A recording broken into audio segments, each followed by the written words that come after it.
안녕하세요. 이번 딥다이브에서는 아주 근본적인 질문이죠. 에덴 동산으로 돌아가서 생명나무 열매를 먹으려면 어떻게 해야 하는가? 이걸 탐구해 보겠습니다. 제공해 주신 자료를 보면요. 그 길을 그룹들과 화염검이 막고 있다. 이렇게 설명하는데 이게 단순한 신화가 아닌 것 같아요. 그죠? 깊은 상징이 있는 것 같은데 이게 어떤 의미인지 좀 파헤쳐 보죠. 네, 이게 참 흥미로운 영적 여정에 대한 해석인데요. 이 자료들을 에덴, 생명나무, 또 길을 막는 그룹과 화염검 같은 것들을요.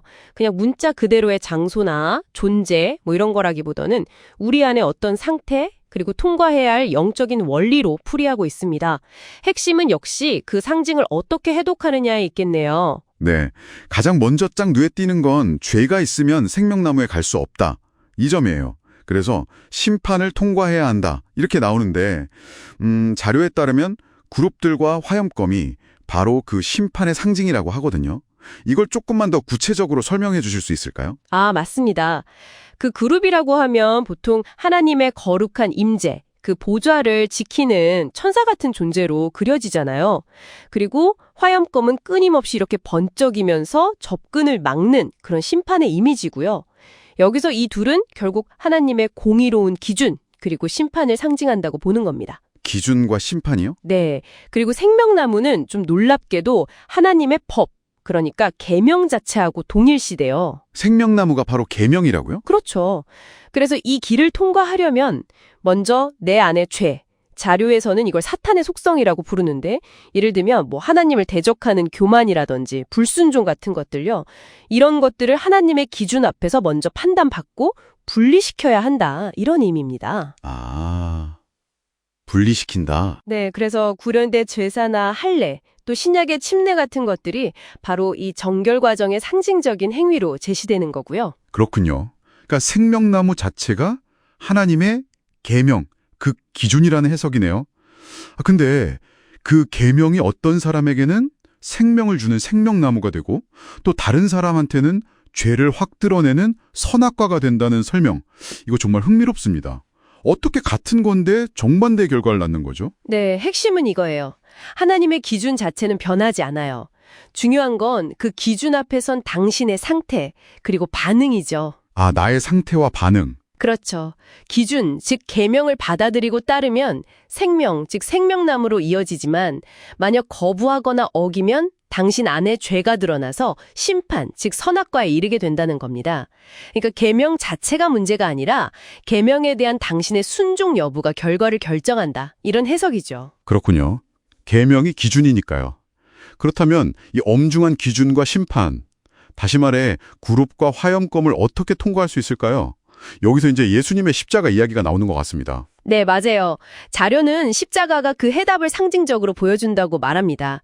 십자가는 자기 안의 옛사람, 그러니까 죄의 본성, 그 사탄의 속성을 죽이는 것을 의미해요. 죽이는 것. 네, 이걸 통해서 휘장, 성전에서 가장 거룩한 곳인 지성소를 가로막던 그 휘장이면서 동시에 죄 때문에 하나님과 분리된 인간의 상태를 상징하는 그 휘장이 찢어져야 비로소 하나님께 나아가는 길이 열린다. 이런 거죠. 아, 그 성전 휘장이 찢어진 사건이군요. 네.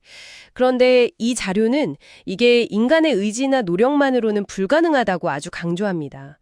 오직 성령의 능력을 통해서만, 그러니까 예수님의 피로 용서받고 성령을 받아야만 이 십자가의 길을 실제로 걸어갈 수 있다 이렇게 설명해요. 아, 인간의 힘만으로는 안 되고 성령의 능력이 필요하다. 이 내적인 변화의 여정이 성경 인물들의 삶에서도 상징적으로 나타난다고요?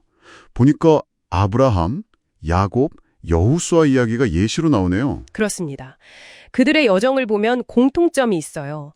동쪽, 그러니까 죄의 상태나 세상을 떠나서 서쪽, 약속의 땅 가나안, 즉 에덴의 상징인 곳으로 나아가거든요. 동쪽에서 서쪽으로. 네.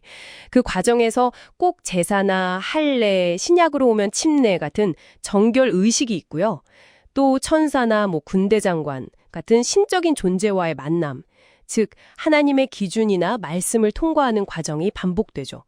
이게 바로 죄를 해결하고 하나님의 기준을 통과해서 약속된 생명으로 들어가는 그런 영적 여정의 패턴을 보여준다 이런 해석입니다. 흥미롭네요. 그 패턴이 반복된다는 것이요.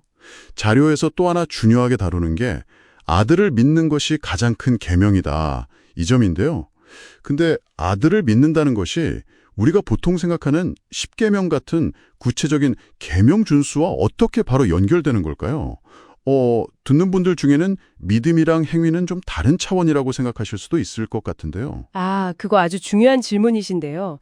이 자료들에 따르면 아들 예수 그리스도는 단순히 믿음의 대상일 뿐만 아니라 만물의 상속자이시고 또 존재의 근거이시며 그분 자체가 하나님의 살아있는 법, 즉 계명이라는 겁니다. 아들 자체가 계명이다. 네.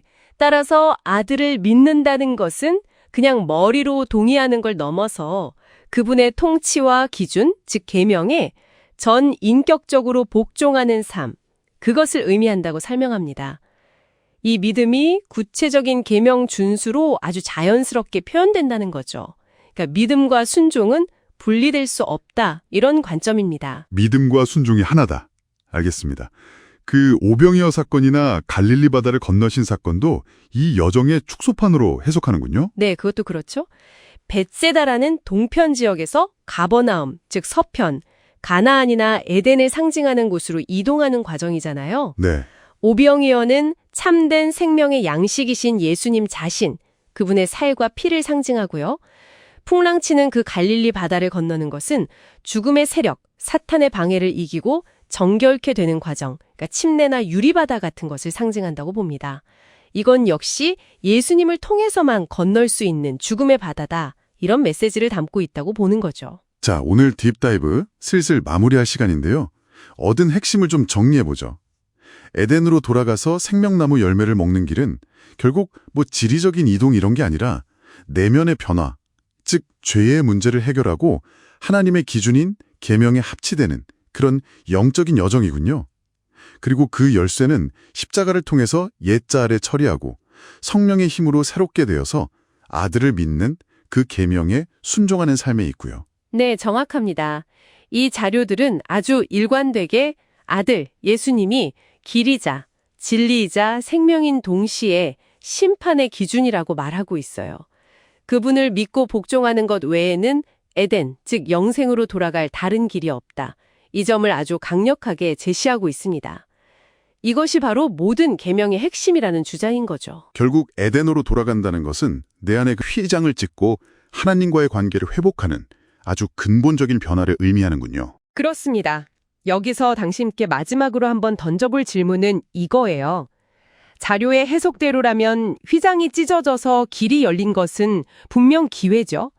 그런데 동시에 그 길 끝에 있는 기준, 다시 말해 언약궤 속의 계명이 드러났다는 의미이기도 하거든요. 당신은 그 열린 길 끝에서 마주하게 될 하나님의 기준 앞에 설 준비가 과연 되어 있습니까? 이 질문에 대해서 한번 깊이 생각해 보시는 것도 좋겠습니다.